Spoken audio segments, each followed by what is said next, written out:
బండి గోపాలకృష్ణ వయసు 20, కుక్కల హరిప్రకాష్ ఇతని వయసు కూడా 25. వీళ్ళిద్దరూ జల్సాలకు అలవాటు పడి మాస్కులు అవి ధరించి బైకుల మీద వెళ్ళి ఒంటరిగా ఉన్న మహిళల మెడల్లో నుంచి చైన్ స్నాచింగ్ లాంటి నేరాలని చేస్తున్నారు. వీళ్ళ మీద ఇంతకుముందు క్రిమినల్ హిస్టరీ లేదు, కానీ వాళ్ళని చాకచక్యంగా గుర్తించి మన క్రైమ్ టీం చాలా చక్కనైన వర్క్ చేసి ఈ మాస్క్స్ ఇట్లాంటివన్నీ వాళ్ళని రకరకాల సీసీటీవీ కెమెరాల నుంచి ట్రేస్ చేసుకుంటూ వెళ్ళి వీళ్ళని పట్టుకొని వీళ్ళు చేసిన పలు నేరాలని గుర్తించడం జరిగింది. చేబ్రోల్ పోలీస్ స్టేషన్లో ఒక 24 గ్రాముల చైన్ స్నాచింగ్, అన్ని చైన్ స్నాచింగ్ అనేవి.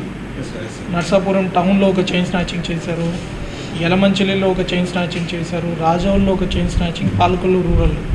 వీళ్ళు ఉండేది కూడా పాలకొల్లులోనే. వీళ్ళు ఈ ఇద్దరు ముద్దాయిల్ని కూడా అరెస్ట్ చేయడం జరిగింది. వీళ్ళ దగ్గర నేరానికి ఉపయోగించిన 2 మోటార్ సైకిల్స్, వీళ్ళు దొంగలించిన 128 గ్రాముల విలువైన బంగారాన్ని కూడా స్వాధీనం చేసుకోవడం జరిగింది.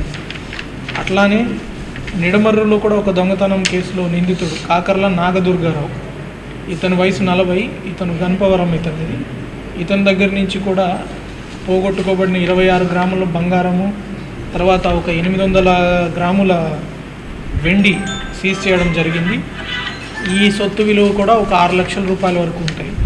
సో మొత్తము ఈ 2 కేసుల్లో కూడా చాలా చక్కగా మన ఎస్సీఐ నిడమర్రు, ఎస్ఐ చేబ్రోలు, మన ఎస్ఐ నిడమర్రు వాళ్ళ యొక్క క్రైమ్ పార్టీ బాగా చక్కగా పనిచేశారు.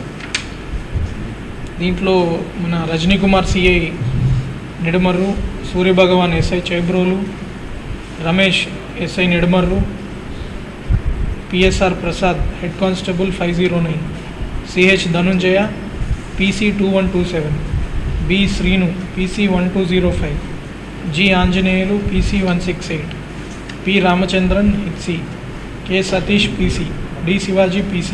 ఈ రామచంద్రన్ అండ్ సతీష్ అనే కానిస్టేబుల్స్ కూడా చాలా చక్కగా పనిచేశారు. వాళ్ళు ఈ క్రైమ్ టీము ఇంతకుముందు క్రైమ్ లేని వాళ్ళని క్లిక్ చేయడం అనేది కొంచెం కష్టమైన పని, ఎందుకంటే వాళ్ళ మీద ఏది నేరాల్లో ట్రైల్స్ ఉండవు కాబట్టి అట్లాంటిది కూడా వాళ్ళు డిటెక్ట్ చేసి వాళ్ళు చేసిన మన నేరాలే కాకుండా పక్క జిల్లాల్లో చేసిన నేరాలు కూడా గుర్తించడమే కాకుండా వాళ్ళ దగ్గర ఉన్న బంగారు కూడా రికవర్ చేసి బాధితులకు అందజేయడం జరుగుతుంది అని చెప్పి ఎవరిని పడితే వాళ్ళని ఏ కేసు అంటే అది పెట్టరు. వాళ్ళు ఏ నేరం చేస్తారో దానికి తగ్గ శిక్షణ మాత్రమే మనం పెట్టగలుగుతాం. ఎవరిని దాంట్లో వదలలేదు, ప్రతి ఒక్కరి మీద నేరస్తులుగా వాళ్ళు చేర్చడం జరిగింది. ఛార్జ్ షీట్ కూడా పెడతారు. కోర్టుకు వాళ్ళు సమాధానం చెప్పుకోవాల్సిన బాధ్యత ఉంటుంది. చేసినా తెలియకపోయి చేసినా నేరం. అయితే దానికి కావాల్సినంత శిక్ష జేజే యాక్ట్లో ఏముందో దాన్ని ప్రిస్క్రైబ్ చేశారు. ఎవరైతే ఎక్స్ప్లాయిట్ చేస్తున్నారో వాళ్ళని ఖచ్చితంగా రిమాండ్కి పంపించడం.